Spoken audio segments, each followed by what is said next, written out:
Welcome to On the Agenda, the show that lets you know all about the actions your city leaders are making.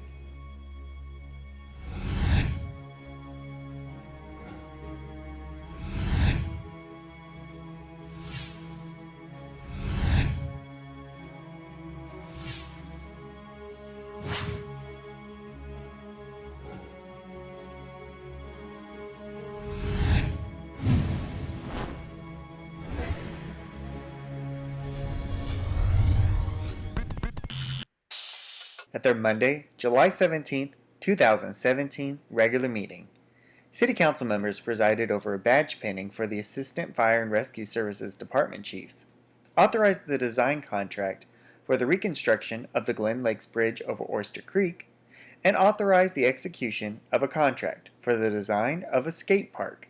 Here is a full rundown of Council's actions from that meeting. City Council started the night's meeting by hearing a statement from City Manager Anthony Snipes regarding the Police Department's investigation of a weekend incident. First, I want to reiterate that the city is thoroughly investigating the public incident that occurred this weekend involving the unfortunate death of a local family's beloved dog.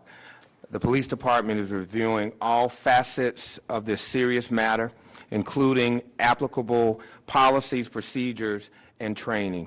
Mayor, of course, and council will keep you apprised of the developments in that review, and will provide you with an update once that's finalized. City Council next suspended the rules to move up item 8, to reappoint members to the Parks Board and appoint 2 new members to the Parks Board as well.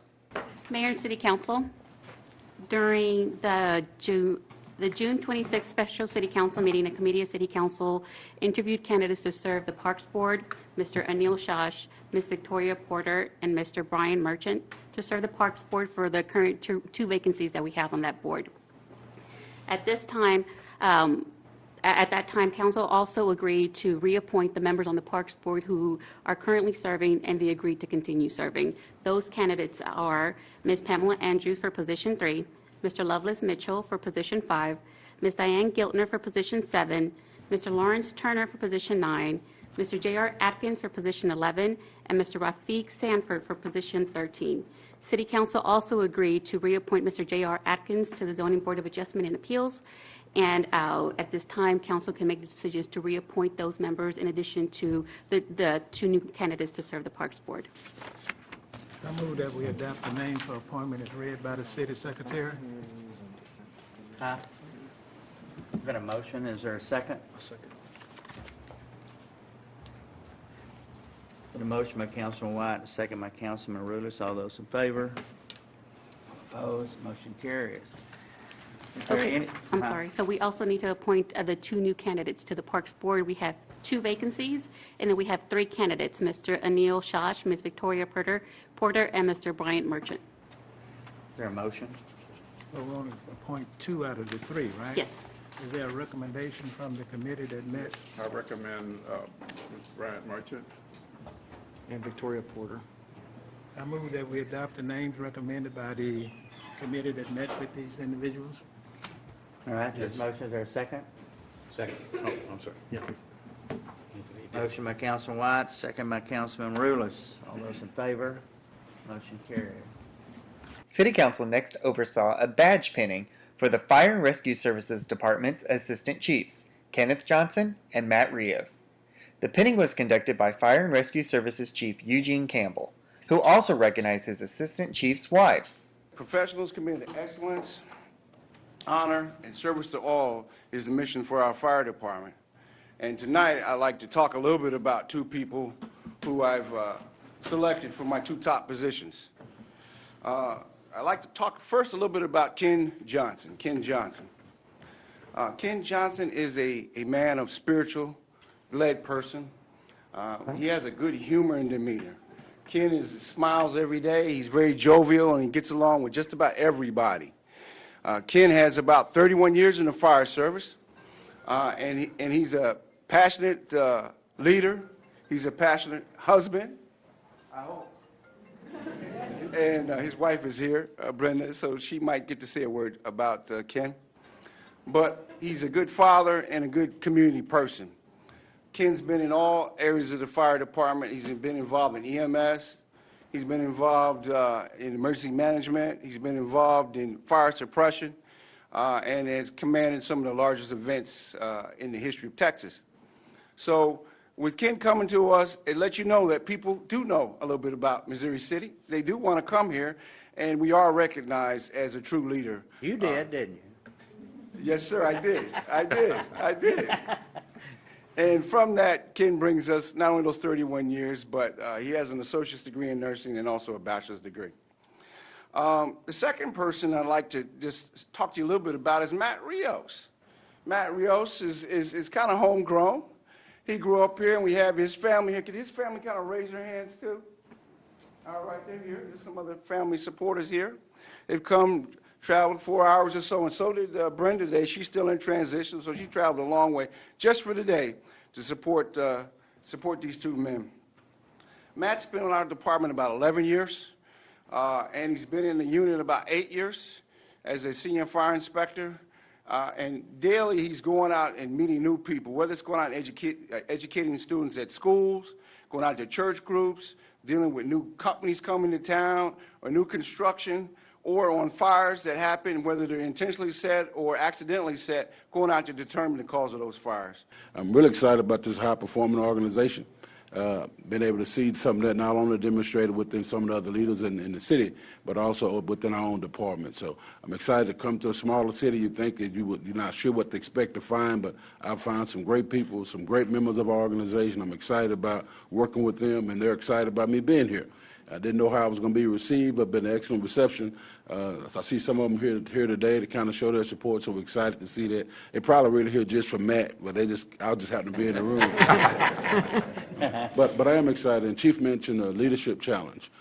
That's one of the three things I'm passionate about. One is my spirituality, one is finance, and the third one is leadership. Leadership and management, those are the three things that I study the most. I see some great opportunity to exercise leadership here. Hear a lot of people talk about leadership, but not as many people exercise it. And it's my pledge to this council, to the city manager, and I've already had this conversation with my immediate supervisor. Leadership is very important to me. I hope some of the people can already testify within my 4 months that I've been here. I've already taken some great challenges, and I think we've conquered a few things. Looking forward to do some great things here in the future in Missouri City. Thank you for the opportunity. I guess leadership-wise, I plan on obviously leading from the front. Just wake up every day looking forward to the challenges that that the Fire Marshal's office and the Assistant Chief spot bring. We're continuing to grow. We're continuing the growing pains as we develop the city.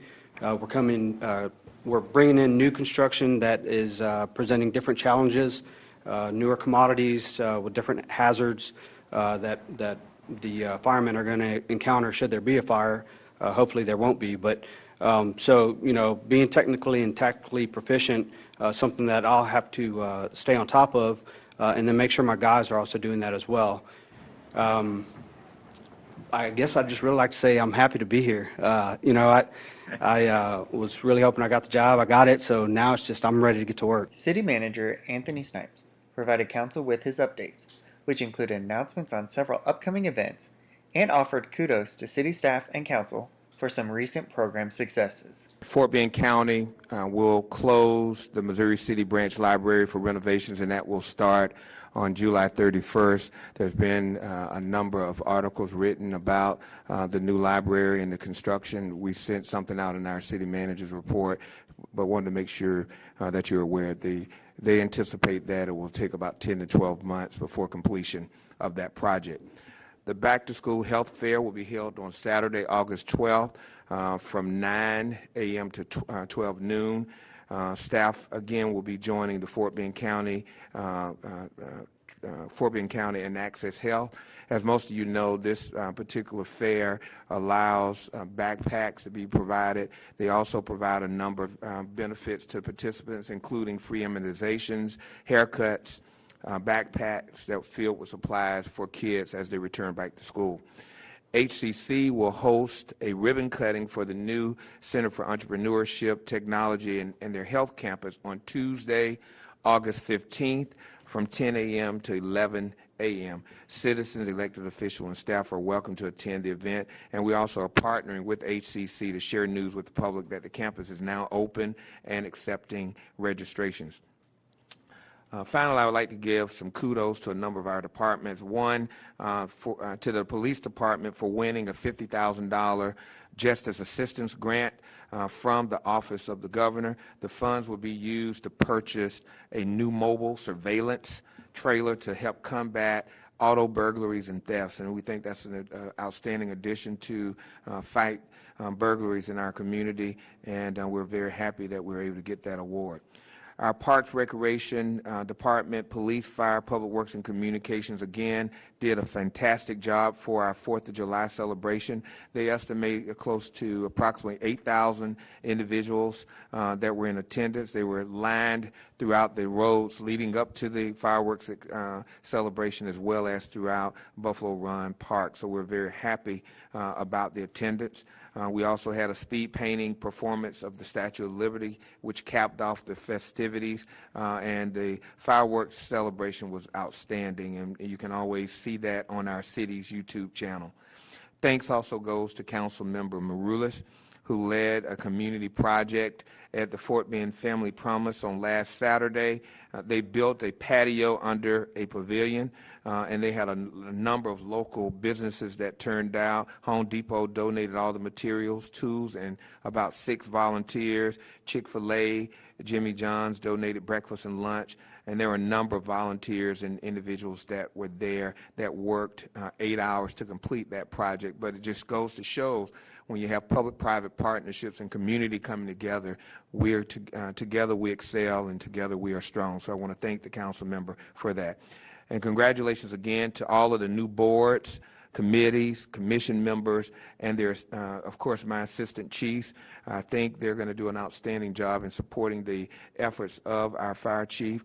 As our new credo says, together we excel, and we're not in silos, but together we are one. So we want to thank them for their accomplishments tonight. That concludes my report, Mayor. Mayor Alan Owen invited Parks and Recreation Director Jason Mangum up to the podium to give an announcement about a recent donation the city received from the Niagara Bottling Company for renovations to Community Park. If anybody knows me, they know that I preach that parks matter. Parks matter to individuals. Parks matter to neighborhoods. They matter to communities. They matter for community or for wellness and quality of life. Well, parks also matter to our local businesses, as we have recently demonstrated by receiving a $50,000 Lowe's grant to rebuild a playground at Quail Valley North Park.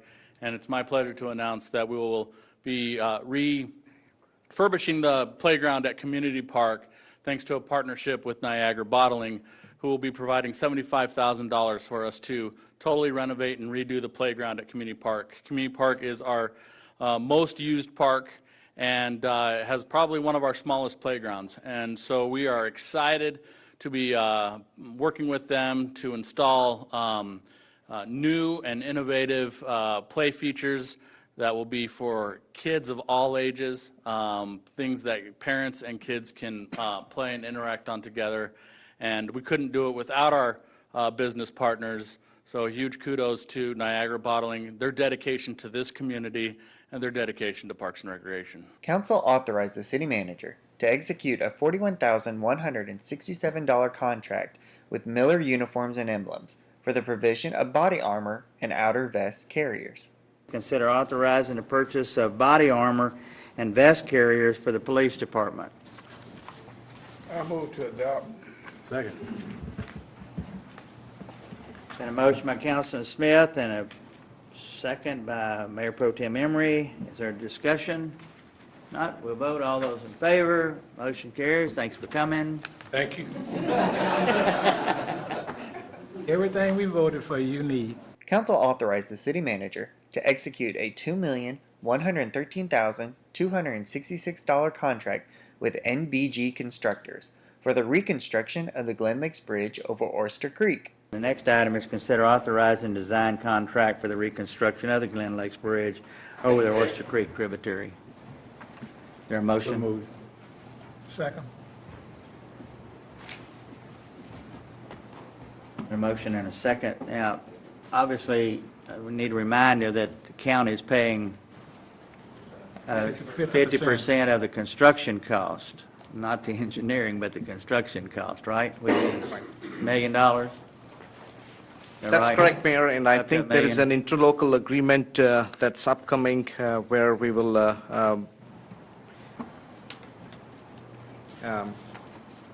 Total we cost will be is what, bringing the $2 million? interlocal agreement in front of the council in the future for that agreement. On That's this correct. design contract, the county is going to forward some of the design funds, so Good. we can get that going, but they are still going to be capped at the 50% of construction I costs. got you. But they are forwarding some design funds earlier.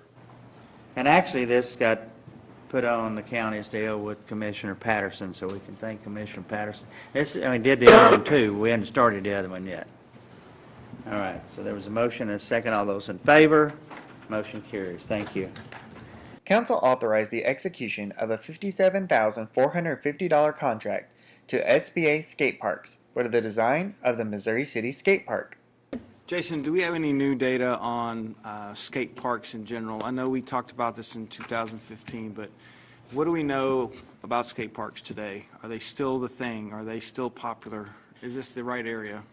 Absolutely. The data on, actually, I was just on a website dedicated to trends in skateboards, skate park design, just recently, and they found that the usage has continued to go up. Okay. That these are not just a fad or a trend, but considered a staple in parks and recreation inventory.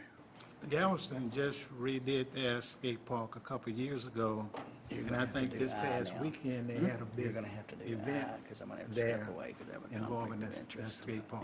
Houston actually is a hotbed for skate park. We have in the Houston metro area, city of Houston has the largest skate park in North America, and so it continues to. I mean, I don't go to it. It's up on the north side of. Yeah, I know where it is. Yeah, and it's so it continues to be a popular activity. It's not just amongst youth. A lot of people think it's just the youth that skate, but it's kind of cool when you go to a skate park and you see young kids and adults, and they're interacting and recreating together, and as a community, it's Have we pretty done cool. any community outreach to see how much interest we have in Missouri City? Yeah, it was all part of the Parks and Recreation Master Plan, which all happened before I got here, but they used a combination of focus groups and survey results, as well as I believe there was a formulary that they used to determine the priorities, and it came out as one of our top priorities for the Parks and Recreation Master Plan. So this is a master plan item that we will be checking off the list. Okay.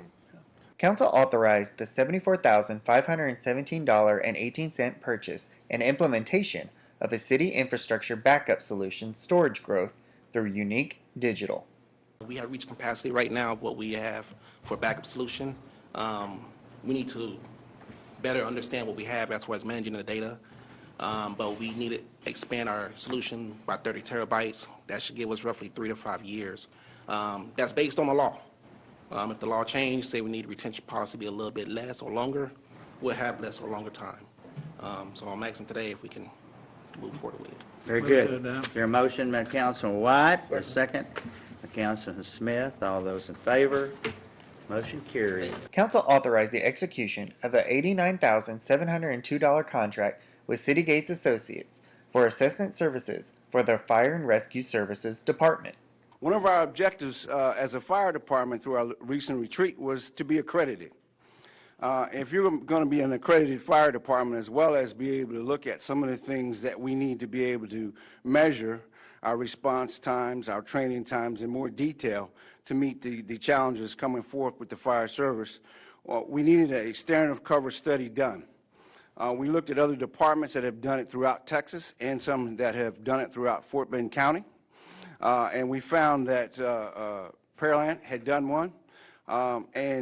As I looked at some further research, one of the companies that they had chosen, the company that they had chosen was one of the premier companies in the country. And from that, we were able to piggyback on their contract because we do have an agreement with Pearland, and we sought their services. So what we're looking to do is not only look at our response data, we're going to look at where our stations are as well as the emerging growth in the city.